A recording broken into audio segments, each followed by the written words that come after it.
All of Broncos country is ready for some good news after Sunday's loss, and I got plenty of it on today's episode. But I just want to open up by saying thank you to all of our loyal and wonderful viewers. Our Monday video has over 110,000 viewers. It's the most viewed video in channel history. So for everyone that's been a routine viewer and watcher, I really appreciate you guys coming back. And if you are ready to put Week 10 behind you and get ready for the second half of the season, let's get 540 likes. I want to get 540 for Alex Forsyth, number 54.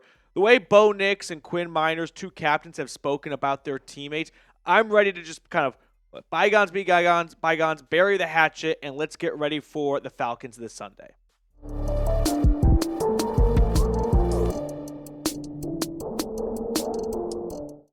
We've got a lot of important injury news to get to on today's episode, along with some good news as well. Let's start with the injury news, though, going into this Falcons-Broncos matchup. Kirk Cousins, by the way, has popped up on the injury report for Atlanta, so we could have a duel-off between two rookie quarterbacks, Bo Nix and Michael Penix, but I still think Kirk Cousins is going to play, but just put that in the back of your mind. But let's start with some Broncos injury news now, as Josh Reynolds had his 21-day practice window open up on Wednesday. He is fighting his way back from an IR stint with a finger injury he sustained. And then on top of that finger injury, which required surgery, he was also, as we learned a few weeks ago, shot twice when leaving a strip club after the Broncos' Thursday night win in New Orleans. He was not in New Orleans. He was on IR. He was back in Denver, but he was shot in the arm and then the back of the head, which I don't understand how we're just glossing over the back of the head part of this. It's almost a miracle, it feels like, that he is still with us today. So first and foremost, very, very happy to see Reynolds come back to the field so quickly after suffering what could have been a tragic and I'm sure terrifying experience for him, his family, and the entire Broncos team. So it's awesome to see Reynolds come back to the field so quickly after just 3-4 weeks of enduring a very scary, life-threatening incident. Before he went down, I mean, not a huge sample size, just 5 games to go off of, but 12 grabs, 183 yards, 1 touchdown. The offense in general was somewhat in slow motion in the first month of the season. Everyone was getting used to Bo Nix, and Bo Nix was getting used to everyone, right? It's his first time starting in the NFL, so there's going to be some growing pains. There's going to be some hiccups for rookie QBs, and I'm happy for Reynolds to come back, but I want Reynolds to know he is joining a new quarterback. Like the quarterback that he was catching balls from back in September and early October, that was a boy. There's a man now under center for Denver. It's number 10, Bo Nix, who has taken huge strides in the second half of the season.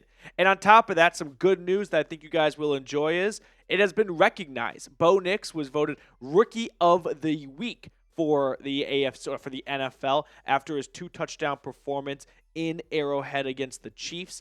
And look at the numbers here for Bo Nix in the second half of the first portion of the season compared to weeks 1 through 4. 1,300 yards, 9 touchdowns, 2 interceptions. He's had insane development and growth. Every single week, we're seeing a part of his game improve. We're finding weaknesses early on that are disappearing as we turn the calendar and get towards the second half of the season where things really start heating up and the men get separated from the boys and the contenders get separated from the pretenders, and Nix is playing with the best of them.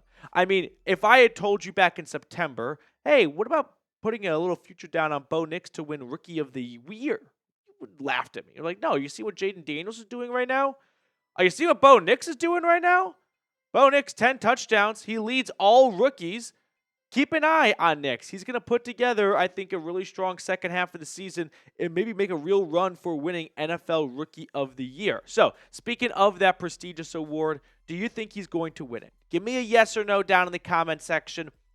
This award, and like most NFL awards, is always not just politics, but also is somewhat a reflection of the team as well. If you're an outstanding rookie, bad or good team, you're going to get noticed. If you're a really good rookie, then you probably need to be on a good team to get more eyeballs on you. So I feel like part of this will be attached to how well Denver does as a team, especially as a quarterback. I mean, it's funny. If a wide receiver wins Rookie of the Year, They don't care if the team is 16-0 or 0-16. If you're on a bad team, they almost look at you like, oh, poor baby, poor thing on a bad team. If you're a good quarterback on a bad team as a rookie, there's just no way that can be possible in the eyes of so many viewers. So, Bo Nix, stock's going up right now for Rookie of the Year. Let me know if you think he's going to win that award.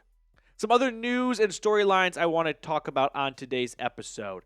What about Courtland Sutton? Let's give this guy some airtime. The last 3 games, he has been one of the best receivers in football. I think he's 4th in receiving yards in this stretch, 292 yards, a touchdown, and despite Father Time calling his name, he's not answering. I mean, he's still averaging nearly 14 yards a reception. He's picking up big chunks of yardage. He's not just a dink and dunk guy under the middle. Sutton, who has never been the fastest guy on the field, finds a way to be fast with the pads on compared to the pads off. So excited to see Sutton continue to play at a high level, building off that 10 touchdown season a year ago.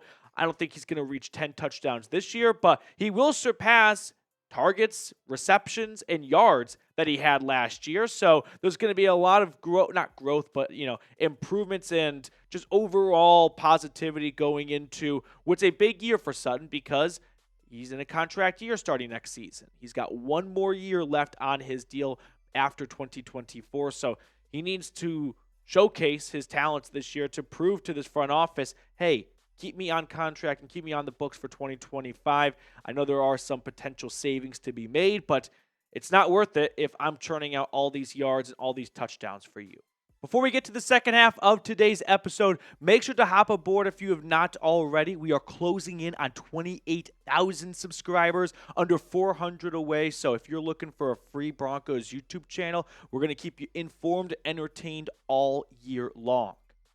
Now, I want to give some love to Zack Allen. Let's give him some roses because he has been a menace on the defensive line this season. He's got 5 sacks, 39 tackles, and it's starting to get picked up by the general national media and eyeballs out there. I saw this from Pro Football Focus. Most pressures this season, Zack Allen tied with Jonathan Greenard for the 3rd most pressures, behind Trey Hendrickson and Nick Bosa, ahead of Jonathan Greenard, or tied with Jonathan Greenard, and Aidan Hutchinson, by the way, who hasn't played in nearly a month. He's still 5th in the NFL in pressure. So Pro Football Focus has him charted with 48 pressures. Meanwhile, Pro Football Reference, which, quick sidebar here, I don't understand how these two sites can be so drastically off on what constitute as a pressure. I feel like PFF has this Oprah mentality of like, oh, did you breathe on the quarterback? You get a pressure. Whereas Pro Football Reference, I lean more towards as an accurate reflection of who's generating pressures. But still, they have him tied for 2nd with Nick Bosa. So PFF a little bit more liberal when it comes to giving out pressures. But either way you slice it or dice it, Allen has been one of the best this league at making quarterbacks uncomfortable. I think far too often people get suckered into evaluating edge rushers as how many sacks they get. If they got more sacks than this guy, then they're better than that player. I don't think that tells the whole story. Pressures are an awesome stat and an awesome metric to follow as well. If you generate pressure on a quarterback, it's likely going to result in a lost play for the offense. Sure, you might not get a sack, but quarterback throws it out of bounds, and it goes from 2nd and 10 to 3rd and 10, right? And that's not going to get celebrated, and that's not going to go down in the box score as a huge play by that guy, but pressures are a really good metric to watch for. So overall, an excellent signing by George Paton and Vance Joseph because, VJ coming from Arizona back to Denver probably had some input when it comes to, hey, we want to give this 3-year, $45 million extension to one of your former players. Care to weigh in or chime in on whether or not he's any good? Yeah, I'm guessing VJ went to bat for Zack Allen, and he has been such a disruptor on the defensive line. Where do quarterbacks hate getting pressure from the most? Up the middle. You've got Cooper and Benito as sharks on the outside, and Zack Allen working that 5 technique position, cutting up the middle, and there is nowhere for the quarterback to run. That's why the Broncos are 2nd right now in sacks, and they don't even have a dominant number 1 edge rusher who's like a consensus perennial Pro Bowler. It's been a team effort. So give a lot of credit to Vance Joseph for pushing all the right buttons, but give credit to the players. Players are the ones that make the plays, and Vance Joseph has a bunch of guys up there that are dogs like Zack Allen.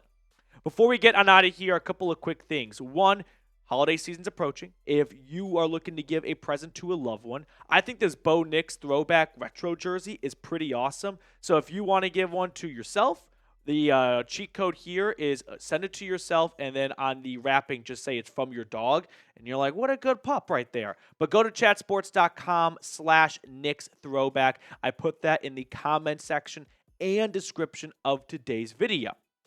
All right, that will do it for us on today's episode. Thank you all so much for tuning in. If you enjoy our content, make sure to hit that thumbs up button. It really does go a long way to boost and support the channel. And I'll see you guys on Sunday for Broncos Falcons.